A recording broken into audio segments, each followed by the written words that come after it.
Ok, estamos listos. Entonces, buenas tardes, queridos hermanos, buenas noches.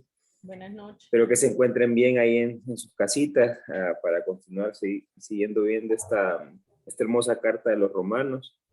Ya las partes más importantes, se puede decir, para poder entender la teología de Pablo, la hemos visto, pero ahora vamos a ver algo bien importante para nuestra fe y como para todo cristiano poder entender qué es esto del Espíritu Santo, pues como antesala a Pentecostés, vamos a ver unas cosas bien hermosas, pero como siempre vamos a pedirle la sabiduría al Padre para que nos guíe y nos ilumine en este caminar. En el nombre del Padre, del Hijo y del Espíritu Santo. Amén. Padre bueno, Padre de la vida, quiero darte gracias, Señor, por esta oportunidad, por tenernos acá reunidos, por tenernos como discípulos aprendiendo de tu palabra, Señor. Que sea tu Santo Espíritu, ese mismo Espíritu que resucitó a nuestro Señor Jesucristo entre los muertos, el que nos resucite a nosotros, ya que Él habita en nosotros, que podamos descubrirlo a través de tu palabra, Señor, que podemos ver cómo Él está actuando, cómo Él nos ha hecho vencedores, cómo nos ha hecho triunfadores, Señor, pero sobre todo cómo nos han hecho templo tuyo, Señor, porque tú habitas en nuestro ser, tenemos la divinidad en nuestro ser, ayúdanos a comprender, a entender, Señor, y a vivir como resucitados. Que sea tu santa palabra, Señor, la que nos ilumine, la que abra nuestro corazón y nuestra mente, y que nos haga encarnar toda esta bella enseñanza que tienes para nosotros. Padre bueno, tú conoces nuestras intenciones, las de mis hermanos, las mías, te las pongo en tus manos para que las transformes según tu santa voluntad. A ti que eres digno de honra, gloria y majestad por los siglos de los siglos. Amén. En el nombre del Padre, del Hijo, del Espíritu Santo. Amén. Bueno, entonces voy a compartir, hermanos. Aquí estamos, vamos a empezar a compartir. Perfecto, micrófono. Sí, ahí estamos. Como estoy desde una tableta, entonces me va a costar un poco más. Ustedes me dicen si ya están viendo la presentación. Hay que empezar voy a darle play. Ahí sí la están viendo, vean. Perfecto, entonces estamos ok.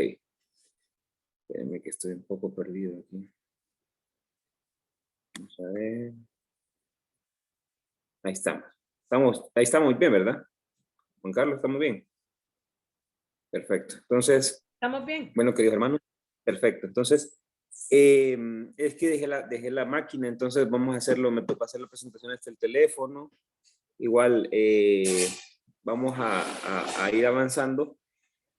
Probablemente ya solo nos queden dos clases más, que una es la de hoy, que hemos visto capítulo 1, 2, 3, hemos visto parte del 4, pero vamos a hacer un salto. Ya el 5, pues es bastante, no es repetitivo, pero sí sí refuerza un poco el tema de la gracia. Considero no es necesario tal vez verlo, lo pueden leer. Si tienen alguna duda ahí en el tema, cuando tengamos preguntas y respuestas, la podemos ver. Pero sí me interesa mucho que veamos el tema del bautismo y el tema del Espíritu Santo, que lo vamos a ver el día de hoy. Son dos temas muy importantes para poder dejar el otro martes lo que es el cierre, que ya sería cómo vive un cristiano desde el capítulo 12. Y vamos a ver también una especie de resumen de lo que hemos podido ver en la Carta de los Romanos, que ha sido bastante, pero ha sido hermoso. Considero que ha sido una experiencia muy buena la que hemos tenido. Entonces,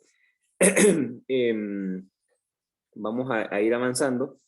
Primero que todo, yo les pido que tengan su Biblia en mano porque hoy no, pues es bien difícil poder en el teléfono redactar las lecturas, entonces hoy desde la Biblia en mano vamos a ir meditando. Pues hoy como les dije, la idea de hoy es que entendamos el bautismo, desde la carta a los romanos. Para los que somos catequistas o de repente nos piden charlas del bautismo, hoy vamos a tener algo interesantísimo porque vamos a entender quién nos da a nosotros como cristianos el bautismo, a qué nos abre, qué puertas nos abre, que en el término religioso se conocen como gracias sacramentales.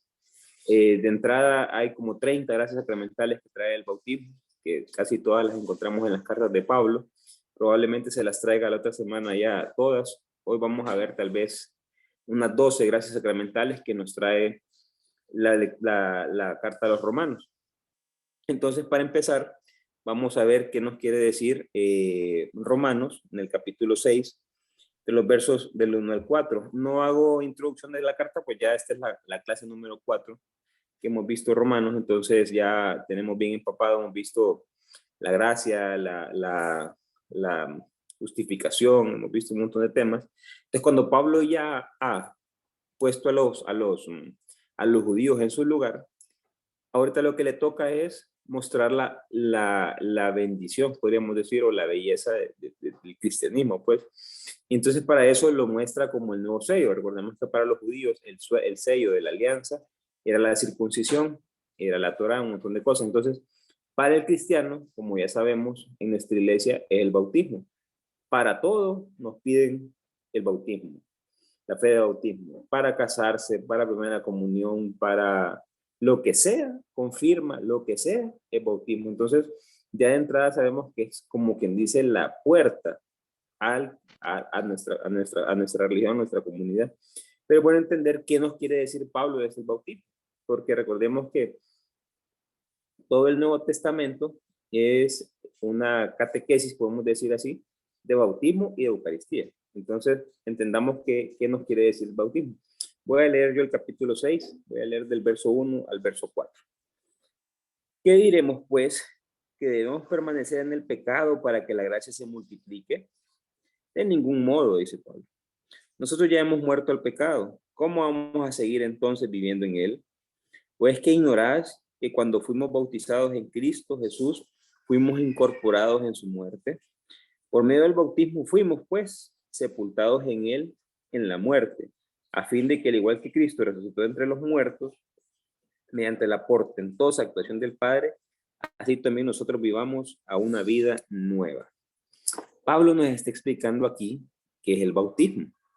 Nos lo está explicando de la siguiente manera. Bautismo como término significa un baño, pero Pablo lo muestra como una especie de sumergirse en la Pascua de Jesús. Aquí, porque, ¿qué digo la Pascua? Recordemos, la Pascua es una realidad completa que nosotros de manera pedagógica la hemos separado, pero es de manera pedagógica que ha sido un día es la pasión, la muerte, y ahí la resurrección 2 días después, y después la glorificación 40 días después, pero sabemos, por lo que hemos venido avanzando en esto, que es una sola realidad. Todo esto pasó un solo día, entonces es una sola realidad. ¿Qué nos dice Pablo? Que cuando nosotros nos bautizamos, nos sumergimos en esa Pascua. Morimos con Cristo para resucitar con Cristo, dice Pablo. ¿Y qué significa morir con Cristo? Entonces, ahí es donde vienen todas las enseñanzas que dice Pablo. Como les decía al inicio, en la Eucaristía, en cada Eucaristía, nos comemos la Pascua de Jesucristo. Es ahí donde recordamos, donde hacemos el memorial de todo lo que pasó en Jesucristo. Lo hacemos como un sacrificio al Padre. Recordemos que la Eucaristía es hacia el Padre por medio de Jesucristo. No es hacia Jesucristo, no es hacia el Espíritu Santo, es hacia el Padre por medio de Jesucristo. Podríamos decir, como les dije, los dos sacramentos sumamente importantes en el Nuevo Testamento es el bautismo y la Eucaristía. Podemos decir que el bautismo es el copón donde metemos los demás sacramentos. Recordemos que son 7, ahí metemos todos los sacramentos, y la tapa es la Eucaristía. Esos son los dos más importantes de nuestra fe católica, ¿verdad? Lo que es el bautismo, que es con el que entramos, y la Eucaristía. Pero les decía, imagínense esto, pues, que es un sacramento, que son sacramentos, y esta es la parte que vamos a tratar de entender ahorita. El bautismo, como la Eucaristía, son sacramentos. Entonces, nosotros nos bautizamos una tan sola vez. El rito, que es la ceremonia, dura 30 minutos, 35 minutos, depende del sacerdote. Pero, y está cargado de simbolismos. Pero el sacramento como tal es eterno.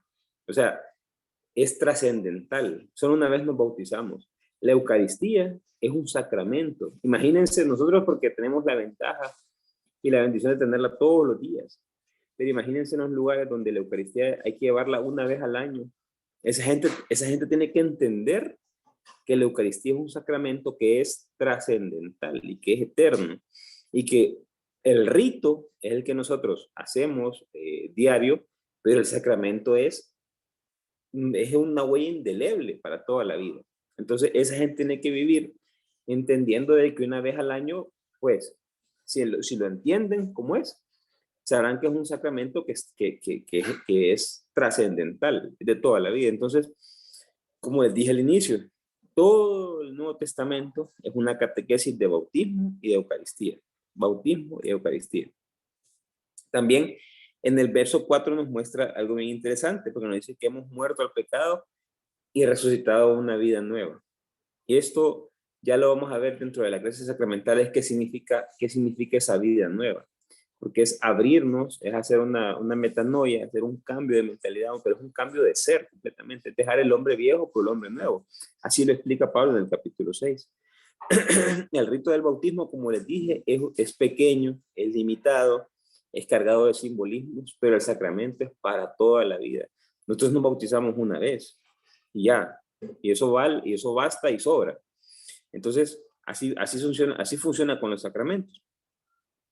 Los sacramentos son trascendentales, el rito es corto, limitado y cargado de simbolismo. Hay mucha gente que se queda, por ejemplo, en la Eucaristía, hay mucha gente que se queda más con el rito. Pues no les han comentado de que la Eucaristía es un sacramento trascendental. Y hay gente que se queda con el rito nada más. Y lo que nos está pidiendo el Nuevo Testamento es que pasemos a la parte trascendental.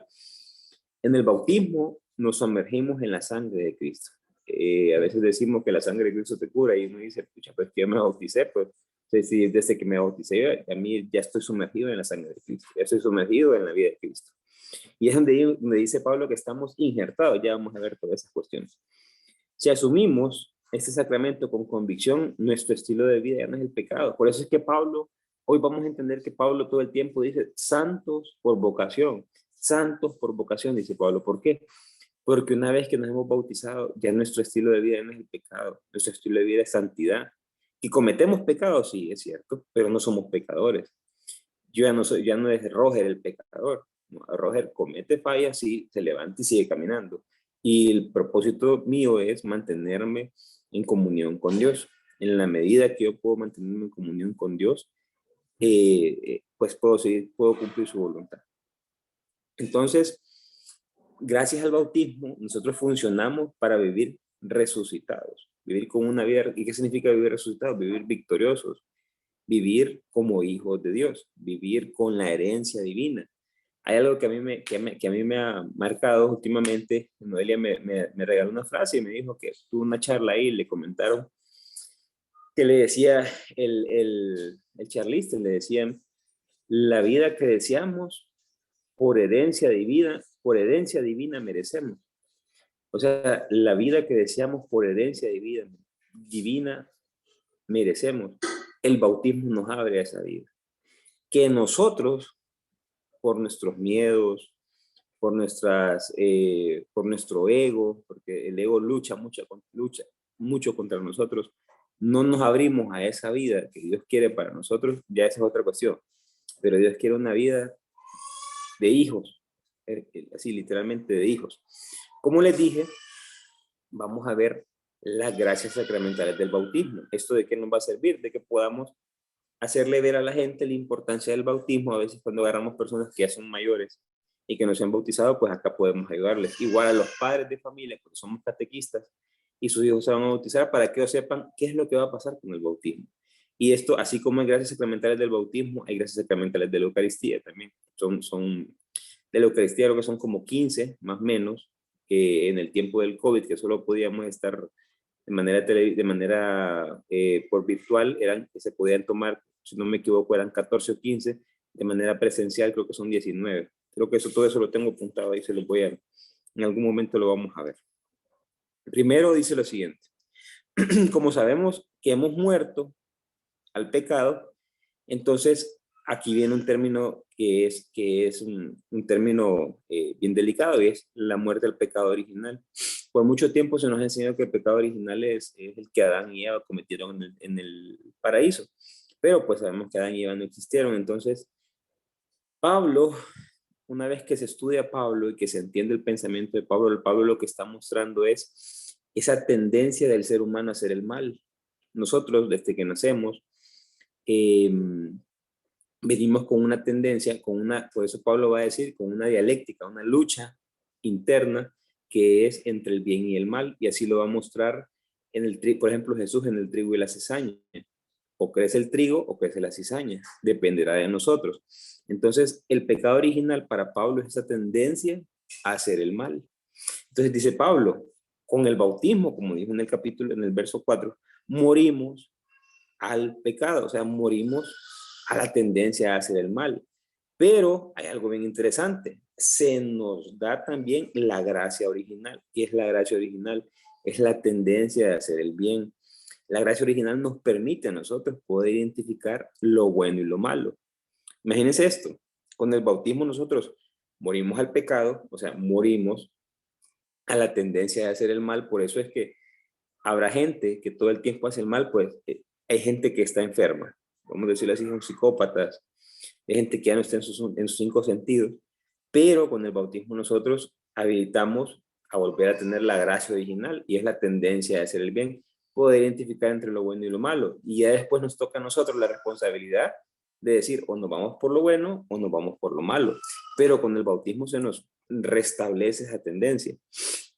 Como les dije, comenzar una vida en santidad y estas son opciones por lo sagrado. Hacer cosas santamente, por ejemplo, recibir cursos de Biblia, la Eucaristía, la confesión, o sea, todo lo que conocemos como lo sagrado, esa es como esas ganas de querer estar ahí.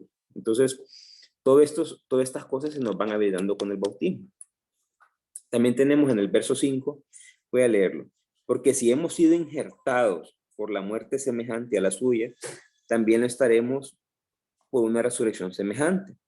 Sabemos así que nuestro hombre viejo fue crucificado con él, a fin de que fuera destruida nuestra naturaleza transgresora y dejáramos de ser esclavos del pecado. Pues el que está muerto queda libre de pecado. Y si hemos muerto con Cristo, creemos también que viviremos con él. Imagínense, yo no sé si ustedes han tenido la oportunidad de hacer un injerto en una planta. Y por eso les pongo entre paréntesis, como si Cristo fuera una planta y nosotros nos injertamos a él. O sea, lo que nos está habilitando el bautismo es que podamos ser hijos en el Hijo. O sea, hijos de Dios por herencia, por adopción.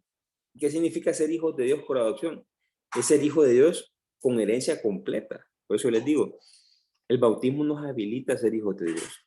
Nos da la herencia completa de hijos de Dios. Imagínense ustedes, hijo del creador de todo. Y eso es lo que nos lleva el bautismo.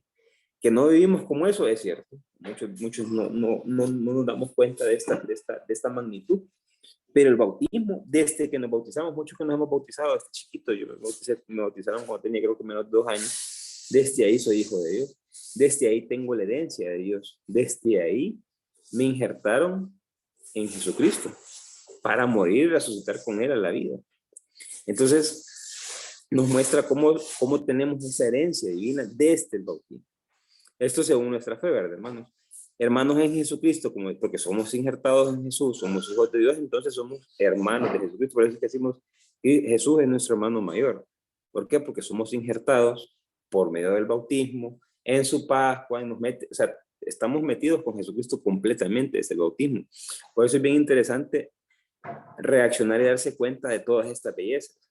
¿Por qué? Porque en la medida que nos damos cuenta de todo esto, nuestra mentalidad cambia, nuestra vida cambia. Ya no vivimos sumidos en los vicios, en todas las cosas malas, sino que empezamos a vivir la vida que Dios quiere para nosotros. Entonces, aquí es bien interesante y les dejo este ejercicio. Debemos descubrir lo divino que hay en nosotros. Alguno de ustedes puede ir al Santísimo, o donde sienta más cómodo, donde pueda reflexionar o meditar. Yo les recomendaría, agarren un librito, un cuadernito y empiecen a decir, ¿qué de bueno hay en mí? Me puedo cantar, puedo enseñar, puedo enseñar, tengo el don de consejo, tengo la facilidad de escuchar, no sé, ustedes pueden hacer un palmarés de todas sus cosas buenas para que vean y ustedes empiecen a valorarse. Y al valorarse como hijos de Dios, nos valoramos ante los demás también. Y los demás, y al darme cuenta yo de todas estas magnitudes, empiezo a valorar al otro, porque me doy cuenta que el otro también es hijo de Dios. Y en el otro está la divinidad. Y la divinidad, así como atraviesa a Jesús, me atraviesa a mí. Entonces empezamos a darnos cuenta de todas estas cosas. Pero cuando nos hacemos conscientes de la magnitud del bautismo. Entonces eso es muy bonito porque muchas veces a nosotros solo se nos enseña a sacar las cosas malas. Ah, es que vos sos enojado. Ah, es que vos no te puedes controlar. Ah, es que vos sos alcohólico. Ah, es que vos sos mujeriego. Pero nadie nos dice las cosas buenas. Y hasta vemos que la sociedad, yo me he dado cuenta ahora, que la sociedad y que la persona raras veces nos dicen las cosas buenas. Y nosotros tenemos que cambiar esa mentalidad. Hay que ver las cosas buenas nuestras. ¿Por qué? Porque es que somos hijos de Dios, hermano. O sea, somos hijos del mero mero, pues, del mero toro. Aquí no hay otra cosa. O sea, hay que vernos como hijos de Él. Y si somos dueños del Creador, del universo y de todo, ¿qué hay de imposible para nosotros? O sea, y esto viene desde el bautismo. O sea, hay que reaccionar. Yo tengo 35 años, hace 33 años tengo todo esto, pues, que no me he dado cuenta, es diferente. Pero para eso estamos acá, para ver todas estas gracias sacramentales que el bautismo nos trae. Entonces yo le decía, al estar injertos, todos los bautizados somos miembros de la iglesia. Somos hijos del mismo Padre, somos hermanos de Jesucristo, vivimos en una misma comunidad, pues. ¿Y qué significa eso? Tratarnos por igual a todos. A mí me encantaba la humildad del Padre Ovidio el fin de semana, cuando él decía de que nosotros, yo no había captado que es cierto, él decía, nosotros no somos sectas para estar diciendo, usted está condenado, usted está salvo. Para nosotros todos somos hijos de Dios, decía el Padre. Claro, cada quien arraiga su fe, pero somos abiertos. Y yo decía, tiene toda la razón el Padre Ovidio. Y es cierto, pues, ¿por qué? Porque entendemos que vivimos en una sola comunidad, que somos hijos del mismo Dios, pues. Entonces, cuando dice aquí Pablo que en el verso 6, sabemos así que nuestro hombre viejo fue crucificado, este es porque ya tenemos una nueva condición, y yo decía la condición de santos, una nueva naturaleza. Por eso en el bautismo nos presentamos con un vestido blanco, como para decir, esta es la nueva naturaleza. Ya el hombre viejo quedó atrás y ahora viene el hombre nuevo. El hombre a imagen y semejanza de Dios, a mostrar la divinidad del Señor. Entonces, continuando con esto, nos pasamos al verso 8. Y si hemos muerto con Cristo, creemos también que viviremos con Él. Pues sabemos que Cristo, una vez resucitado entre los muertos, ya no vuelve a morir y que la muerte carece de poder sobre Él. Su muerte implicó morir al pecado de una vez y para siempre, mas su vida es vivir para Dios. En consecuencia, también nosotros debéis considerarnos que hemos muerto al pecado y vivos para Dios en Cristo Jesús. Miren qué belleza esta, hermano. Somos ciudadanos del cielo. Aquí, como dijo Pablo, ya la muerte no pesa. Nosotros tenemos vida eterna. Ya tenemos garantizada desde el bautismo. Claro, este cuerpo, como hemos visto en la resurrección, este cuerpo se tiene que acabar. Pero yo decía, y yo siempre reflexiono, nosotros tenemos una sed de trascendencia. Yo creo que aquí nadie se quiere morir. Y cuando morimos, pues, a lo que venga, pero nosotros, yo siempre cuestionaba y digo yo, tanto que hemos amado, tanto que hemos servido al otro, tanto que nos hemos entregado por nuestra familia o que nuestros papás se han entregado por nosotros, y esto no puede quedar aquí nomás. Entonces, esa sed de trascendencia es lo que nosotros los cristianos llamamos vida eterna y la aseguramos desde el bautismo. Eso es por fe, lo creemos. Entonces, damos cuenta que así como Jesús resucitó entre los muertos, la muerte ya no domina a los bautizados. Entonces, ¿cómo vivimos como resucitados, como victoriosos? Esto es una mentalidad, hermanos, que hay que irla adecuando en nuestras vidas. Ustedes van a decir, sí, es fácil hablarlo, sí, pero en la medida que yo lo proclamo, mi mente lo cambia. Mi mente cambia todos los aspectos negativos. Hay que programar la mente, la verdad. Y con estas cosas, con esto que estamos viendo hoy, es como un lavado de mente para empezar a actuar como resucitados, como verdaderos hijos de Dios. Estas afirmaciones nos muestran que nuestro destino no es la muerte. El bautismo es la garantía de que vamos a vivir eternamente, porque nos sumergimos en la Pascua de Jesús, y vuelve a decir Pablo, o sea, si morimos en Jesús, resucitamos en Jesucristo. Entonces, esto es bien interesante. Por eso en el ritual de exequias, no sé si ustedes han estado pendientes cuando el sacerdote dice, así como la iglesia lo recibió en el bautismo, ahora le entregamos al bautismo definitivo de la vida eterna. Es hermoso escuchar estas palabras. ¿Por qué? Porque la iglesia entiende de que así como estuvo en la tierra, ahora le abre la puerta a la vida eterna, a la vida plena con Dios, a la vida del amor definitivo. El ser humano tiene sed infinito, como les decía, no de querer morirse, sino de seguir viviendo. O sea, todo ser humano tiene esa sed de seguir viviendo. Que los límites del cuerpo no lo dan, es cierto, pero la sed nadie se la quita. Esa sed de trascendencia, esa sed de pasar todo, de seguir viviendo. Perdón, por el bautismo entendemos que no estamos destinados a la muerte.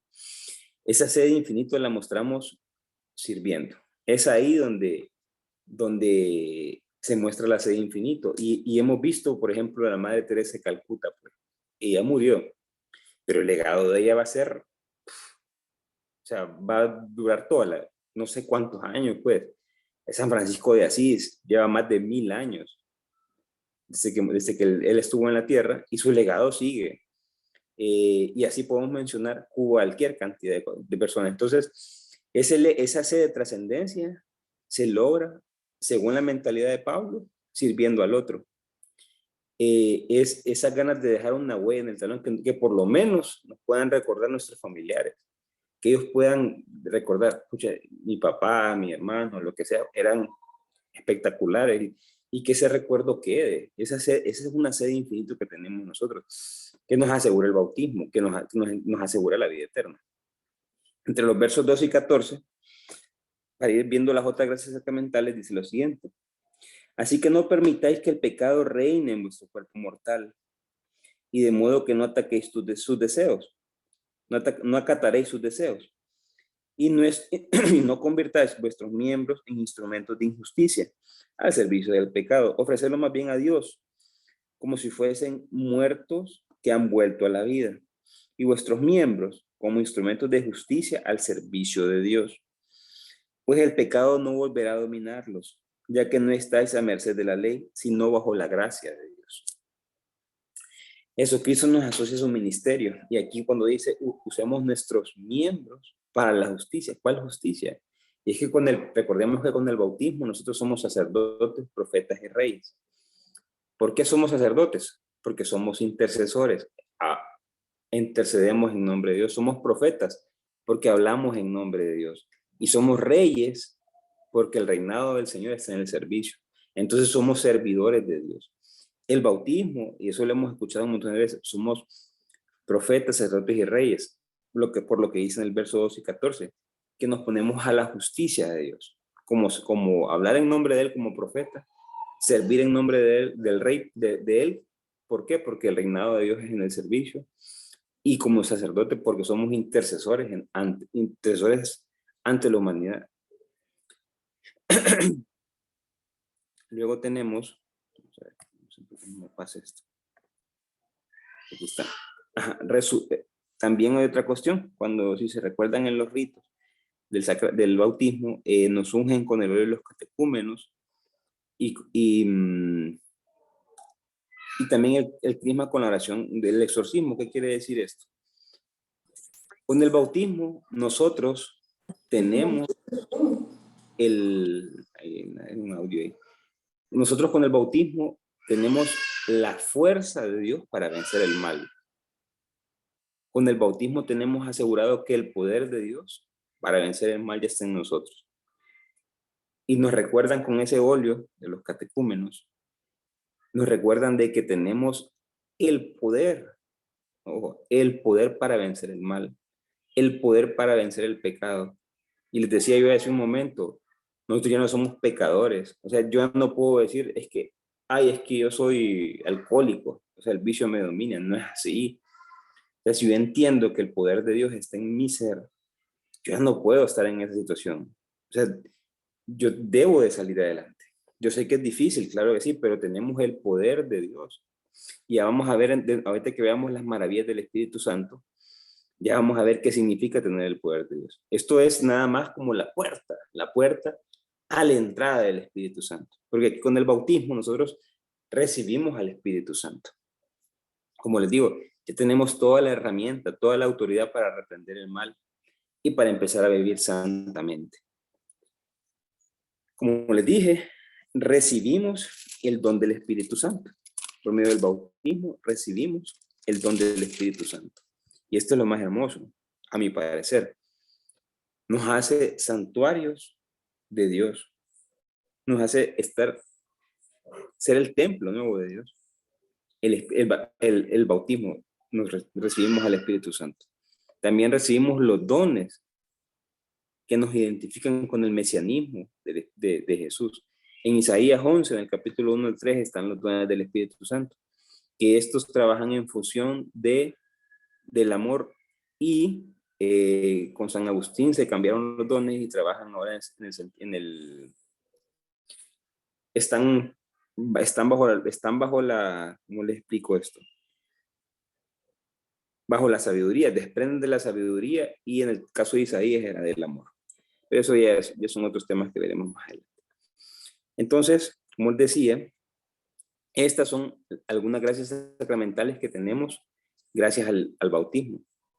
Entonces, con el bautismo tenemos el acceso a los 7 dones, a los 12 frutos que vimos en Gálatas. Y ahorita vamos a ver las 7, hay un error, las 7 maravillas del Espíritu Santo. Ahorita hemos visto en el capítulo 6 prácticamente lo que es el bautismo.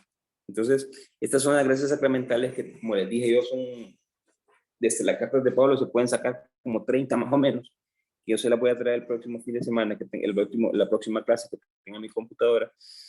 Y esto para qué nos sirve? Para poder mostrar la bendición o la belleza del bautismo, que nos abre a nuestra fe, que nos abre al cristianismo, pero que sobre todo nos abre a ser conscientes de que el Espíritu Santo habita en nosotros. Entonces, cuando ya entendemos este bautismo, ahora vamos a hacer un salto, nos vamos a ir al capítulo 8 y vamos a ver algo, porque el 7 son cosas interesantes, pero creo yo que nos van a servir un poco más a entender las maravillas del Espíritu Santo. ¿Y por qué las maravillas? Porque son las cosas que el Espíritu Santo hace en nosotros.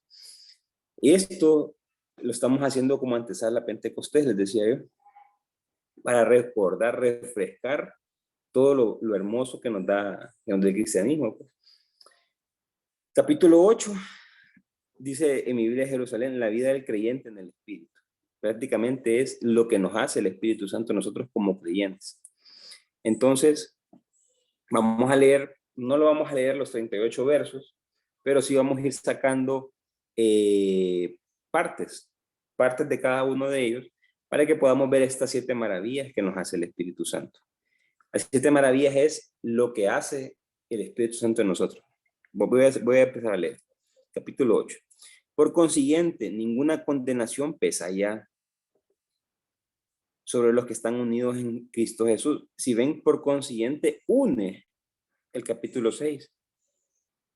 O sea, si han estado en clase todas estas 4 clases, están viendo todo ese proceso de Pablo. Y aquí está uniendo el bautismo y dice, ok, ya con el bautismo, ninguna condenación pesa ya, porque estamos unidos en Cristo Jesús. Y miren lo que dice el verso 2. Porque la ley del Espíritu que da la vida a través de Cristo Jesús te liberó. La ley del pecado, te liberó de la ley del pecado y de la muerte. El Espíritu, la primera maravilla del Espíritu Santo es el Espíritu nos da la ley del Espíritu Santo. ¿Y qué es Espíritu Santo? Romanos 5:5. Apunten eso, márquenlo en sus Biblias. Romanos 5:5. El Espíritu de Dios que se ha derramado en nuestros corazones es el amor. Entonces, Espíritu Santo es el amor de Dios. Hagan este ejercicio, yo se los había dicho. Donde encuentren la palabra Espíritu Santo, cámbienla por amor.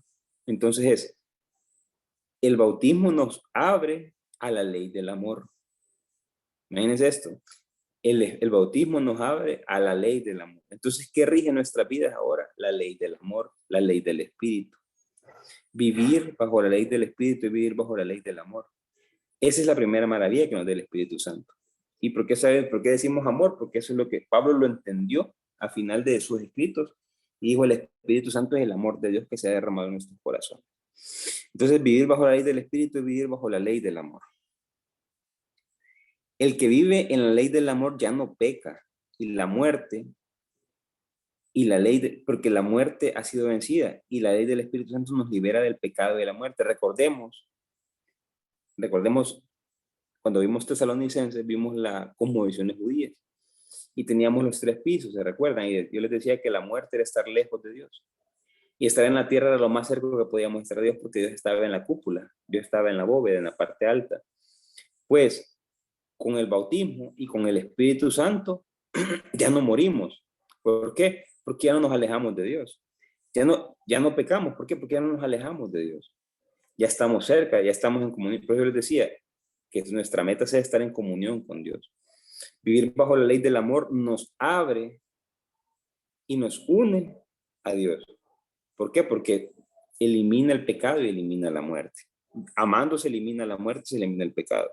Recordemos la muerte, estar lejos de Dios, no es la muerte física, no es la muerte orgánica, no. Es estar lejos de Dios. La muerte en el Nuevo Testamento es estar lejos de Dios. Muertos a la muerte, ni el pecado ni la muerte nos dominarán. Nos enojamos con frecuencia, como les dije yo. A veces explotamos, pero no nos quedamos ahí. Y cuando herimos a alguien, le pedimos perdón, le damos vuelta a la página y seguimos para adelante. ¿Por qué? Porque ya no vivimos en esa situación que nos afecta y que nos destruye, sino que podemos comenzar a pedir perdón y avanzar. Luego, hacemos otro salto. Igual podemos seguir leyendo, pero casi es lo mismo. Voy a empezar a leer desde el verso 5. Efectivamente, los que viven según la carne desean lo que es propio de la carne, mas los que viven según el Espíritu buscan lo espiritual, y es lo que decía, buscan el amor. Aquí podemos cambiarlo, porque a veces cuando escuchamos ese vivir bajo el Espíritu, y a veces es muy así, muy salido de la realidad, entonces cambiamos espíritu por amor, entonces es vivir bajo el amor. Ahora bien, la tendencia de la carne desemboca en la muerte, como les dije, lo separan de Dios. Más la del Espíritu conduce a vivir en la vida y en la paz. Ya que la tendencia de la carne lleva al odio de Dios. No se meten a la ley de Dios, ni siquiera pueden. Así que los que viven según la carne no pueden agradar a Dios. ¿Por qué? Porque no están amando, no están pareciéndose a Dios. No es que no lo agradan, sino que se alejan de Dios. Ellos ya hemos visto que el juicio lo hacemos nosotros mismos. Nos alejamos de Dios. Número 2, más nosotros que vivimos que no vivís según la carne, sino según el Espíritu, ya que el Espíritu de Dios habita en nosotros, el que no tiene el Espíritu de Cristo no pertenece. Más, si Cristo está en vosotros, aunque el cuerpo esté ya muerto a causa del pecado, el Espíritu es vida a causa de justicia, a causa de la justicia que habéis recibido. ¿Cuál es la segunda maravilla? Que Dios habita en nosotros.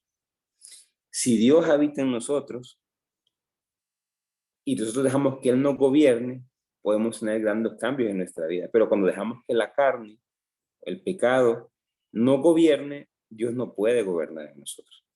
Para Pablo, que Dios gobierne significa ir en contra de la idolatría, de la codicia, de la avaricia, como vimos al principio de Romanos, aquellos dioses, los 3 dioses cananeos, que era la codicia, pero todo se reflejaba en la idolatría. Para Juan va a ser diferente. Para Juan, la raíz del pecado, voy a hacer un resumen. Para Juan, la raíz del pecado son los miedos. ¿Por qué? Porque nos generan inseguridades. Y al haber inseguridades nos generan apegos. Para Pablo, la raíz del pecado es la codicia, la idolatría. ¿Por qué? Porque sacamos a Dios de que Dios gobierna nuestra vida y la gobierna la carne. Esas son las 2 grandes teologías del Nuevo Testamento. Entonces, ¿qué hace el Espíritu Santo? Que Dios gobierne nuestra vida. No alejándonos del pecado, alejándonos de la carne. Y entonces ya no nos van a gobernar nuestros vicios. Y ahora venimos y podemos tomarnos una cervecita o cervecita y no nos vamos a embolar. ¿Por qué? Porque Dios nos gobierna. Tenemos control de nosotros mismos. Tenemos uno de los frutos del Espíritu Santo, dominio propio. Tenemos un montón de cosas. Es de ver todas esas maravillas y tomar ese poder y usarlo a favor nuestro para poder vencer todo lo malo. Tercera maravilla la podemos ver en el verso 11. Y esta fue la que a mí, en lo personal, lo puedo contar testimonio, me cambió la vida.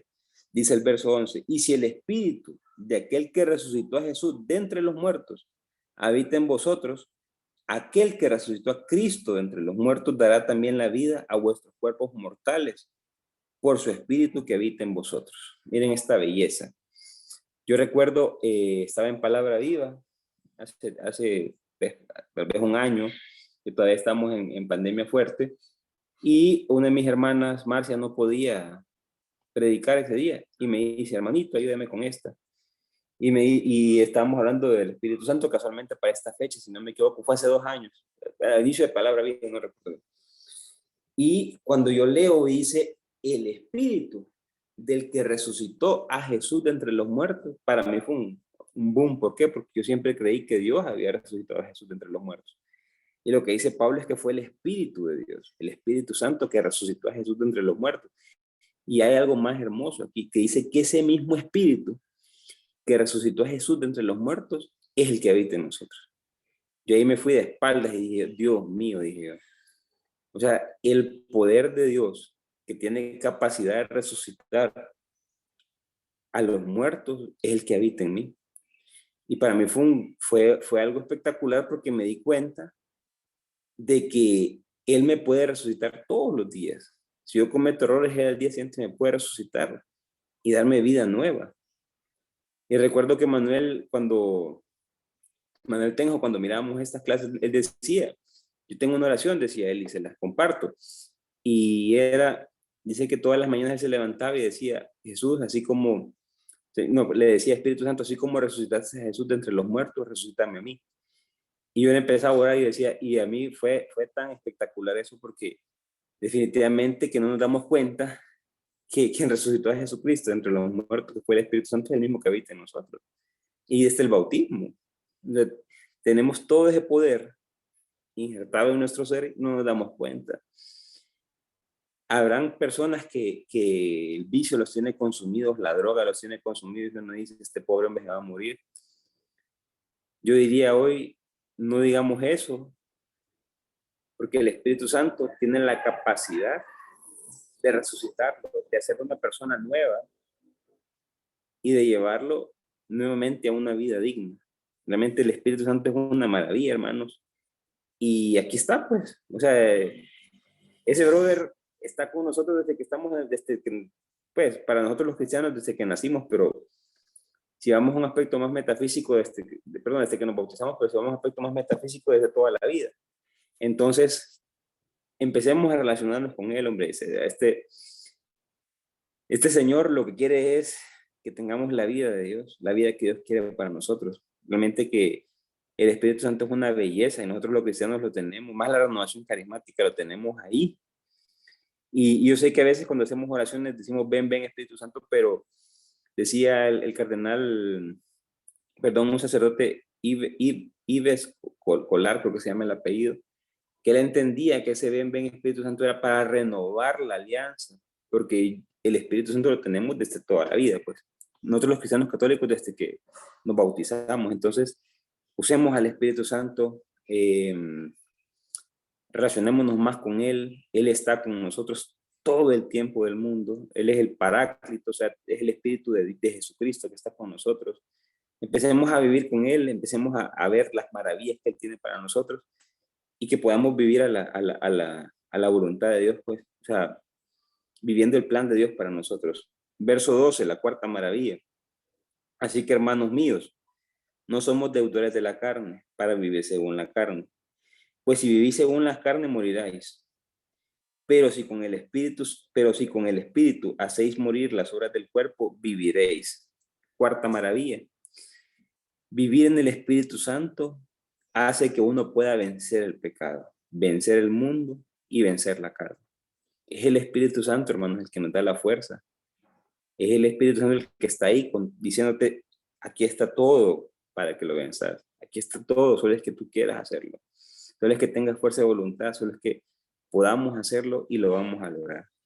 Es el Espíritu Santo, hermano. Es que, o sea, a mí me parece tan increíble estas maravillas porque el que cuenta el Génesis, que era el que revoloteaba allá al inicio de la creación, donde todo era caos, es el mismo Espíritu que habita en nosotros. O sea, nosotros tenemos la capacidad de crear los universos que querramos. El universo, podemos crear un universo de paz en nuestra casa, en nuestro hogar, en nuestro trabajo, o podemos crear un universo de caos, de destrucción, donde querramos. Somos nosotros los que tenemos esa capacidad para hacer el universo que querramos. El espíritu del creador, el espíritu de Dios ya habita en nosotros y es el que nos mueve a hacer grandes cosas. La fuerza para vencer viene desde adentro. Por eso Pablo, y como les decía, Pablo hace una dialéctica, que es la lucha que tiene el ser humano. Hago el bien que no, hago el bien que, dice Pablo, se me fue la lectura ahorita, no hago el bien que quiero, dice Pablo, algo así. Entonces, era porque, sí, No hago el me bien que fue la quiero. lectura. No hago el bien que quiero, sino el mal que no no. quiero hacer. Correcto, correcto, es esa lucha, es correcto, gracias Yuri, es esa lucha del ser humano, esa dialéctica que tiene el ser humano de luchar contra esa tendencia a hacer el mal. Y eso es a lo que mucha gente le llama ego. Y yo le estoy estudiando bastante eso porque me parece fabuloso que uno tiene, que uno realmente cree que la gente es el contrincante de uno. No, hombre, es uno mismo. Y Dios nos da la capacidad de vencer esa cosa mala que está dentro de nosotros, que esa dialéctica, que todo el tiempo quiere que procrastinemos, quiere que vivamos en una vida mediocre, quiere que, o sea, es aquella cosa que nos sumerge en unos miedos. Entonces Pablo sabe eso y entiende y dice, yo tengo al Espíritu de Dios en mi ser. O sea, con este poderoso que tengo, esta bestia que tengo encima, me puedo vencer cualquier cosa. Y como lo dirá Jesús, repito, es el trigo y la cizaña. Depende de nosotros, exclusivamente de nosotros, a quien alimentemos. Si alimentamos al trigo o alimentamos a la cizaña. Pero el Espíritu de Dios está aquí para alimentar el trigo y para dar frutos. Entonces, como podemos ver, hemos visto 4 maravillas del Espíritu Santo. Continuamos con el verso 14 y 16. Dice lo siguiente. En efecto, todos los que se dejan guiar por el Espíritu de Dios son hijos de Dios. Y vosotros no habéis recibido un espíritu de esclavos para recaer en el temor. Antes bien, habéis recibido un espíritu de hijos adoptivos que nos hace exclamar, Abba, Padre. El espíritu mismo se une a nuestro espíritu para dar testimonio de que somos hijos de Dios. Me parece a mí fabuloso esto, hermanos, que podamos, que es ese mismo espíritu el que nos da la facilidad de poder decirle Abba, Padre, de sentirnos herederos, de sentirnos hijos. Imagínense Pablo después de la zarandeada que les ha pegado a los judíos y les empieza a decir que con el bautismo y les dice esta maravilla que se llama Espíritu Santo es para ustedes. Acéptenla, hombre, acéptenla. Y ahora ya no van a tratar, recordemos que en el tiempo judío, en ese tiempo entre el siglo 4 y 3 antes de Cristo, a Dios no se le podía mencionar. Entonces encontramos escritos que lo que tienen son 5 asteriscos. ¿Por qué? Porque el nombre de Dios era tan sagrado que no se le podía mencionar. Y viene Jesús, y aquellos brothers no los mencionaban, y Jesús le dice papá. Y viene Pablo y le dice, el espíritu que movía a Jesús para decirle papá, es el mismo que nos mueve a nosotros para poderle decir papá. ¿Por qué? Porque somos hijos, somos herederos y somos glorificados de Dios. Y así lo muestra Pablo. Esto es, o sea, una belleza, pues el Espíritu Santo quiere hacer grandes cosas en nosotros, hermano. Quiere que vayamos adelante y vamos a hacer un salto aquí, nos vamos a ir ya a ver las últimas maravillas del Espíritu Santo, las últimas 2 maravillas. Y dice lo siguiente, verso 26. De igual manera que el Espíritu viene también en ayuda de nuestras flaquezas, como nosotros no sabemos pedir cómo conviene, el Espíritu mismo intercede por nosotros con gemidos indescriptibles. Y el que examina el interior de las personas ya sabe lo que anhela el Espíritu. y que cuando intercede a favor de los santos lo hace conforme a la voluntad de Dios.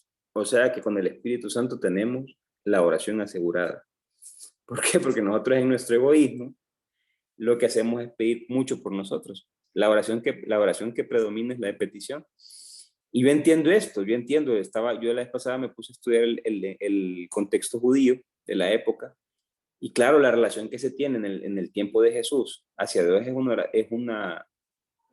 un contexto de petición. Jesús enseña el Padre Nuestro y lo que hay son 7 peticiones. Y es entendible, claro, Jesús es un hijo de su tiempo. Pero Pablo entiende y dice, aunque nosotros solo sabemos pedir, es el Espíritu Santo el que hace, el que depura nuestra oración y pide al Padre conforme a lo que necesitamos. Es el que viene en nuestro auxilio. O sea, la oración por medio del Espíritu Santo está garantizada, está al 100, pues, al 200, al 1000. O sea, está en nuestra debilidad, en nuestro egoísmo. Él viene y convierte eso en una oración agradable al Padre. Y siempre pide lo que nos conviene. O sea, con el Espíritu Santo, hermanos, la oración está asegurada. Y ese brother donde vive, en su interior. Que vive en ustedes, hermanos. Ustedes son templo del Espíritu Santo. No hay que ir a buscarlo fuera, hermanos. Está adentro de ustedes. Adentro de ustedes está el Espíritu Santo. Y desde ahí hablábamos al Padre. Desde ahí éramos con el Padre. Luego, ya para ir terminando esta clase de hoy, vamos a quedar con una lectura del verso 31 al 38, que son para mí los versos más hermosos que tiene esta carta. ¿Por qué? Porque muestra que con el Espíritu Santo tenemos que entender, comprender, pero sobre todo encarnar de que nada ni nadie, ni tierra ni potestades ni nada nos va a separar del amor de Dios. Y se lo voy a leer. Y dice, en mi Biblia de Jerusalén dice, conclusión, el himno al amor de Dios. Dice lo siguiente. Ante esto, ¿qué podemos decir? Dice Pablo. Si Dios está con nosotros, ¿quién estará contra nosotros? Si Él no perdonó ni a su propio Hijo, antes bien lo entregó todo por nosotros, ¿cómo no va a darnos Él gratuitamente todas las cosas? ¿Quién acusará a los elegidos de Dios? Yo les pregunto. Nadie. Dios es quien justifica. ¿Quién los condenará? Pues hemos visto en la carta a los romanos que nadie nos condena, hermanos. Nos condena nuestra propia conciencia, nuestro propio juicio. ¿Acaso Cristo Jesús murió más aún? ¿Acaso Cristo Jesús que murió más aún que resucitó, que está a la diestra de Dios y que intercede por nosotros? ¿Quién nos separará del amor de Cristo? La tribulación, las angustias, las persecuciones, el hambre, la desnudez, los peligros, la espada. Como dice la Escritura, por ti nos matan cada día, nos tratan como ovejas al matadero. Pero en todo esto salimos más que vencedores, gracias a aquel que nos amó. Pues estoy seguro, imagínense Pablo, en la suma teológica de Pablo, que entiende que el amor de Dios es gratuito, que el amor de Dios se da por completo a nosotros y que no hay nada, absolutamente nada, que nos separe, diciendo Pablo lo siguiente. Verso 38, está como para apuntarlo en el espejo y levantarse todos los días y cada vez que laven la boca y ver, escucha, qué belleza. Pues estoy seguro que ni la muerte, ni la vida, ni los ángeles, ni principados, ni lo presente, ni lo futuro, ni las potestades, ni las alturas, ni las profundidades, ni cualquier otra criatura podrá separarnos del amor de Dios, manifestado en Cristo nuestro Señor Jesucristo. A mí este verso casi me dejan asegurar, pero es espectacular. ¿Por qué? Porque Pablo nos está diciendo que es el Espíritu Santo el que nos mantiene unidos a Dios y que no hay nada, no hay nadie, no es porque seamos más rezanderos o más o menos o más piadosos, no hay nada, absolutamente nada que nos separe del amor de Dios. Aquí lo único que separa de Dios es uno mismo, es cuando no le creemos a Dios, cuando no estamos con Dios, o sea, nos separamos, pero Pablo es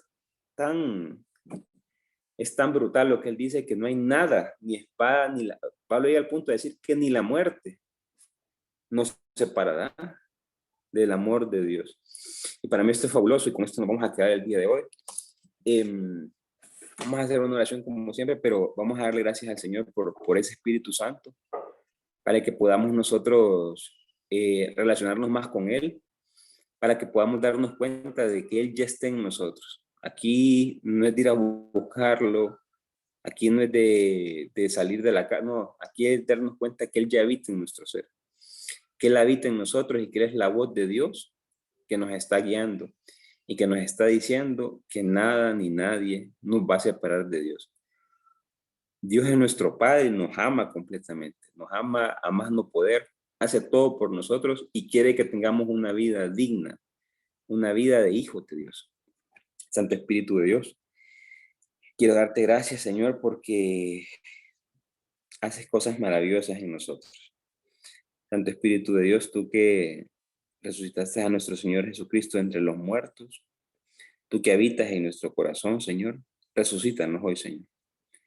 Que podamos entablar una relación más profunda contigo, que podamos escucharte, Señor, que podamos darnos cuenta, tener certeza de que nuestra oración contigo está asegurada, de que la herencia de hijos de Dios está asegurada, de que somos ciudadanos del reino, de que tú haces grandes cosas en nosotros. Oh Santo Espíritu de Dios, quiero abrir mi corazón, quiero que derrumbes todos los muros, quiero que rompas las cadenas, Señor, que no permiten que yo me pueda relacionar más contigo, Señor. Que me pueda dar cuenta de que tú tienes un plan perfecto, de que tú tienes un proyecto de vida para mí, de que la vida que yo quiero, Señor, por herencia divina la tengo. Ayúdame a ser consciente de mi realidad, a dejar mis miedos y a poder salir adelante, Señor, para que con tu fuerza, Espíritu Santo, me pueda parecer más al Padre. Pueda ser imagen y semejanza de Dios ante mis hermanos. Que podamos entregarnos en el servicio, Señor, que podamos ser conscientes de que somos sacerdotes, de que somos profetas y de que somos reyes. Oh Santo Espíritu de Dios, tú que habitas en nuestro corazón, tú que conoces las intimidades de nuestro Padre, ayúdanos a parecernos más a Él. Espíritu de Dios, toma control de nuestras vidas, de nuestras familias, danos la fuerza que se requiere para salir adelante, para conocerte más y entregarnos más a ti. Oh Espíritu Santo, te pongo a cada uno de estos hermanos, a sus familias y a los que nos escucharán de manera sincrónica para que tú sigas tocando su corazón, para que tú sigas tocando nuestras vidas y nos permitas relacionarnos más contigo, Santo Espíritu de Dios. Te pongo todas estas peticiones en tus manos para que se las lleves al Padre, Espíritu Santo, para que las transformes según su santa voluntad, ya que Él es digno de honra, gloria y majestad por los siglos de los siglos. Amén. Y que nos siga bendiciendo el Padre, en nombre del Padre, del Hijo, del Espíritu Santo. Amén. Permítame que voy a detener la pantalla. Ahí estamos. Damos cheque.